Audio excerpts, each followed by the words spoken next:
Panda. I got broads in Atlanta, just to lean the family. Credit cards in the scammers. Hello again, my dear students. Welcome back to our history class. Today, let us start a new lesson. Lesson number 6, the Revolt of 1857. Let us discuss the beginning of resistance against the British rule in India. And let us also discuss when do people revolt and why people started to revolt against the authorities. And also we shall discuss the causes of the revolt of 1857 in detail. The factors, political factors, economic factors, socio-religious factors, military factors, as well as the immediate causes. First, let's see the beginning of the resistance. In our previous history class and discussion on the previous lessons, we have discussed about the peasant and tribal uprisings that occurred in India in the 19th century. These were outbursts of anger directed against colonial economic policies and exploitation of peasants and tribals by the zamindars and moneylenders. Most of the revolts that had broken out in the pre-1857 period were localized and erratic. Erratic means it doesn't occur often. Hence, the British had no trouble in putting them down, often with the use of brute force. However, by 1857, anger and resentment had settled in the minds of various sections for different reasons. The outbursts of the revolt cannot be ascribed to any one cause. It was the culmination of various factors that had built up over the years and had a lasting impact on Indian history. Let's see when do people revolt. A revolt is one of the many ways in which ordinary people express their unhappiness towards the authorities. It is not every day that revolt occurs. When people feel that the existing situation has become unbearable, only then do revolts take place. Good leaders are required to organize mass revolts. A strong central ideology is required to draw people to the cause. The discontent among the people has to be genuine and deep-rooted. Revolts can be of two types. It can be quick and violent, or it can be long-drawn and bloodless. Now let us discuss the causes of the uprising. There are 5 factors responsible for the revolt of 1857. Political factors, economic factors, social factors, religious factors, and military factors. Let us discuss them one by one. First, political factors. Due to the British expansionist policies such as the subsidiary alliance and the doctrine of lapse, most of the Rajas, Nawabs, and Zamindars were either dispossessed from their state or become subsidiary to the British. The East India Company (EIC) had a planned way of expansionism, and many Indian states easily fell prey to the policies of the English East India Company. The policy of trade and commerce subjugated the state. The policy of indirect subordination, that is the subsidiary alliance. Policy of misgovernance, in which a ward was annexed. Policy of war and annexation. Policy of direct subjugation, that is the doctrine of lapse. All these policies greatly hampered the interests of the rulers of the native states, and one by one they became victims of British expansionism. Therefore, those rulers who lost their states to the British were naturally against the British and took sides against them during the revolt. Next, economic factors. The harsh land revenue policies introduced by the EEIC aim at extracting the maximum land revenue. This left the peasants miserable and penniless. The new zamindars and moneylenders were cruel and exploitative. Even the government offered no relief to the peasants. Because of these factors, famines began to occur with increasing regularity, leaving death and devastation behind. On the other hand, the wealth extracted from India was fueling Britain's colonial expansion in other parts of the world. By 1857, Britain was exporting large quantities of gold, silver and other precious goods from India to England. This wealth was also used to finance the Industrial Revolution.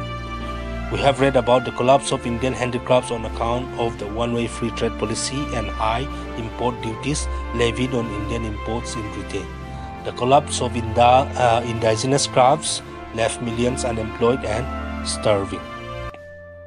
Next, the social factors. Unlike earlier invaders, the British never tried to become a part of Indian society. They remained perpetual foreigners, setting themselves apart from the locals. Indians were not permitted in the high ranks of the administration and the army. Apart from this racial discrimination, people felt threatened by the social reforms introduced by the British. British policies like the abolition of sati, introduction of Western education, and support for widow remarriage were looked upon with deep suspicion by the orthodox sections of the Indian society. Next, the religious factors. Many Indians came to believe that the British intended to convert them to Christianity forcibly. This was in part due to the enthusiastic missionary activities of the British. There was a fear that the various social reforms started in this period were meant to rob the locals of their religion. Western education deprived the Muslim Maulvis and the Hindu Pandits of their traditional roles.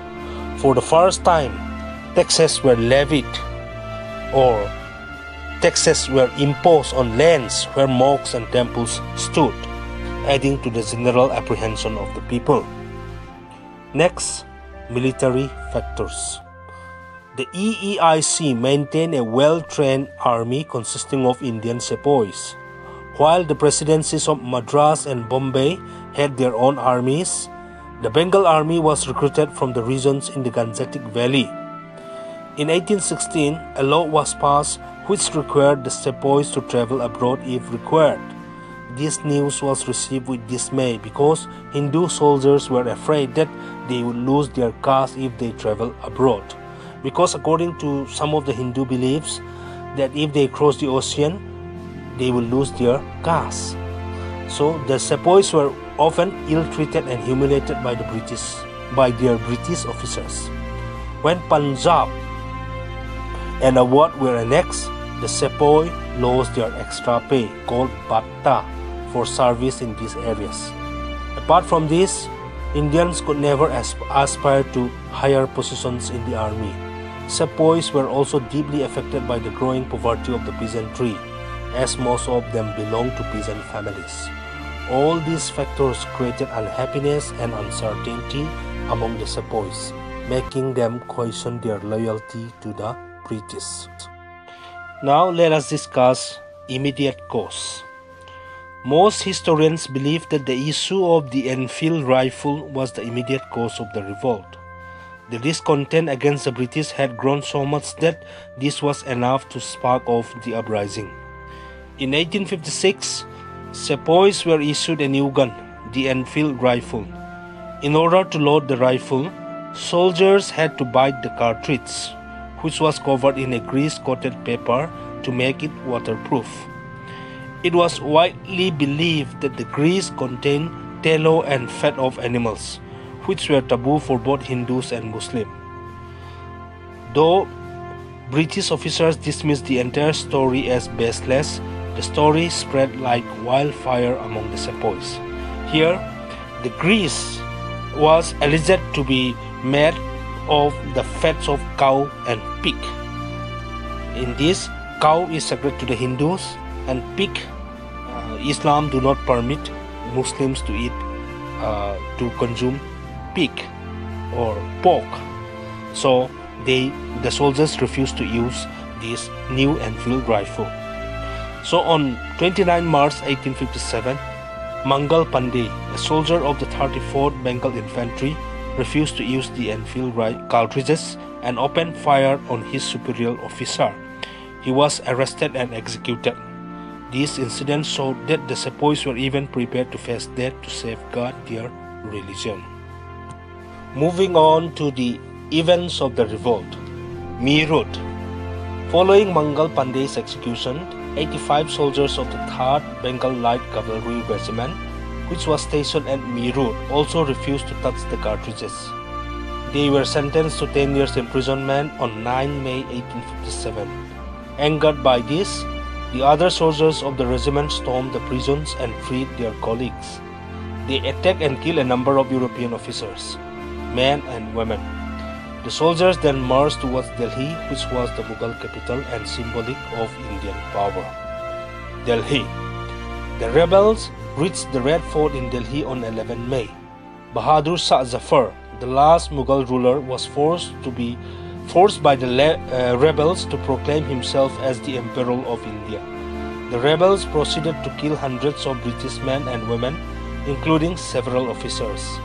They captured the public offices. The real command was in the hands of General Bak Khan, who headed the revolt at Bareilly and brought his troops to Delhi.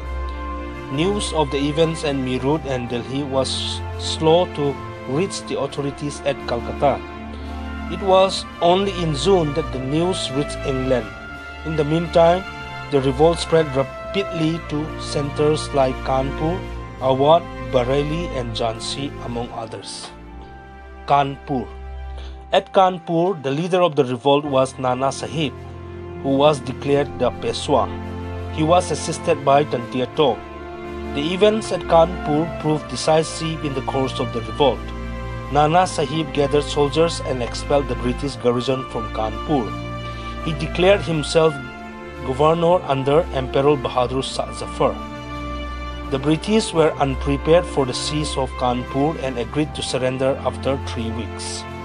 Nana Sahib in turn agreed to provide safe passes to the Europeans to Allahabad. There is a lot of controversy about the events which took place on the banks of the Ganga on 27 June when British women and children were leaving Kanpur for Allahabad. 40 boats were carrying the British community to Allahabad. However, these boats were fired upon as they were leaving. British women, children and soldiers on the boats were massacred by the Nana Sahib's troops. This led to widespread anti-India sentiment in Britain. No one is sure as to who ordered the firing. Lucknow. Lucknow was the capital of Awadh or Oud.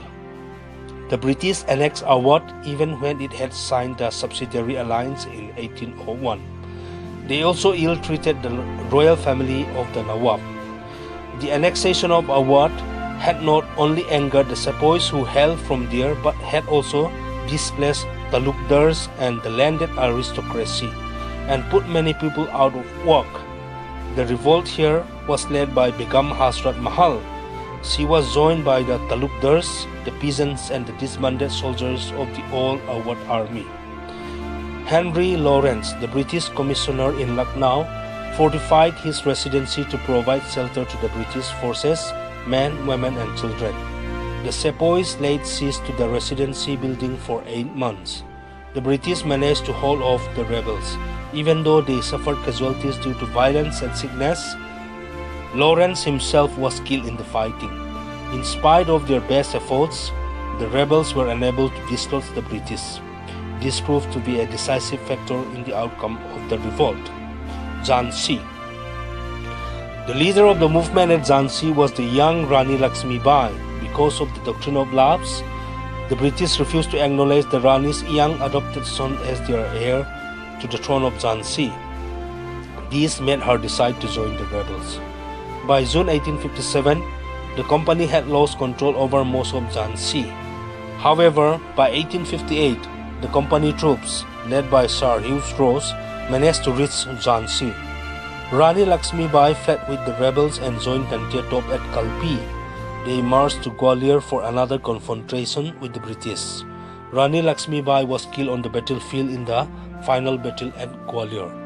Tantia Top and his followers carried on guerrilla warfare against the company troops for some time before he was captured and executed by the British. Other areas.